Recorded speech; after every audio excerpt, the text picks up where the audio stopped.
جب لوگوں نے نہ مانا تو نوح نے اللہ سے عرض کی کہ پروردگار، میں اپنی قوم کو رات دن بلاتا رہا، لیکن میرے بلانے سے وہ اور زیادہ گریز کرتے رہے۔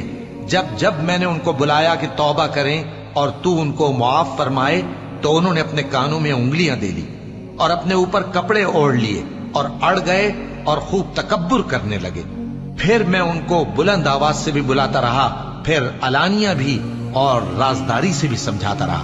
پھر میں نے کہا کہ اپنے پروردگار سے معافی مانگو کہ وہ بڑا معاف کرنے والا ہے۔ وہ تم پر آسمان سے موسلا دھار میں برسائے گا اور تمہارے مال اور بیٹوں میں اضافہ کرے گا اور تمہیں باغ عطا کرے گا اور ان میں تمہارے لیے نہریں بہا دے گا۔ تم کو کیا ہوا ہے کہ تم اللہ کی عظمت کا اعتقاد نہیں رکھتے، حالانکہ اس نے تم کو طرح طرح کی حالتوں میں پیدا کیا ہے؟ کیا تم نے نہیں دیکھا کہ اللہ نے 7 آسمان کیسے اوپر تلے بنائے ہیں اور چاند کو ان میں روشن بنایا ہے؟ میں روز قیامت کی قسم کھاتا ہوں اور نفس لوامہ کی قسم کھاتا ہوں کہ سب لوگ اٹھا کر کھڑے کیے جائیں گے۔ کیا انسان یہ خیال کرتا ہے کہ ہم اس کی بکھری ہوئی ہڈیاں اکٹھی نہیں کریں گے؟ ضرور کریں گے، اور ہم اس بات پر قادر ہیں کہ اس کی پور پور درست کر دیں، مگر انسان چاہتا ہے کہ آئندہ بھی خود سری کرتا چلا جائے۔ پوچھتا ہے کہ قیامت کا دن کب ہوگا؟ سو جب آنکھیں چندھیا جائیں اور چاند گہنا جائے اور سورج اور چاند جمع کر دیے جائیں، اس دن انسان کہے گا کہ کہاں ہے بھاگنے کی جگہ؟ کہیں نہیں، کوئی جائے پناہ نہیں۔ اس روز تمہارے پروردگار ہی کے پاس تمہیں جا ٹھہرنا ہے۔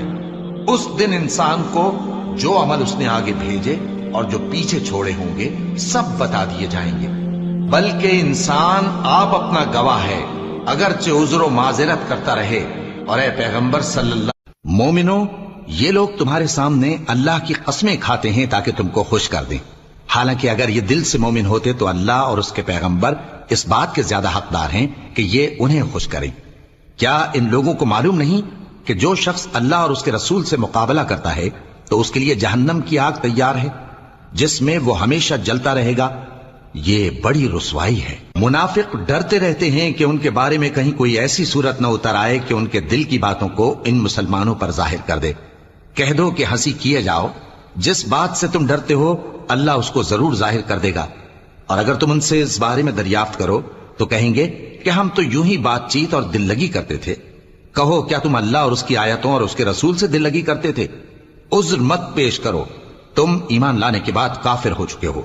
اگر ہم تم میں سے ایک جماعت کو معاف کر دیں تو دوسری جماعت کو سزا بھی دیں گے، کیونکہ وہ گناہ کرتے رہے ہیں۔ منافق مرد اور منافق عورتیں، اور کبھی نہیں ہو سکتا کہ کوئی پیغمبر خیانت کرے، اور خیانت کرنے والوں کو قیامت کے دن خیانت کی ہوئی چیز اللہ کے روبرو لا حاضر کرنی ہوگی۔ پھر ہر شخص کو اس کے اعمال کا پورا پورا بدلہ دیا جائے گا اور ان کے ساتھ بے انصافی نہیں کی جائے گی۔ بھلا جو شخص اللہ کی خوشنودی کا تابع ہو وہ اس شخص کی طرح ہو سکتا ہے جو اللہ کی ناخوشی میں گرفتار ہو، اور جس کا ٹھکانہ دوزخ ہے اور وہ برا ٹھکانہ ہے۔ سب لوگوں کے اللہ کے ہاں مختلف درجے ہیں اور اللہ ان کے سب اعمال دیکھ رہا ہے۔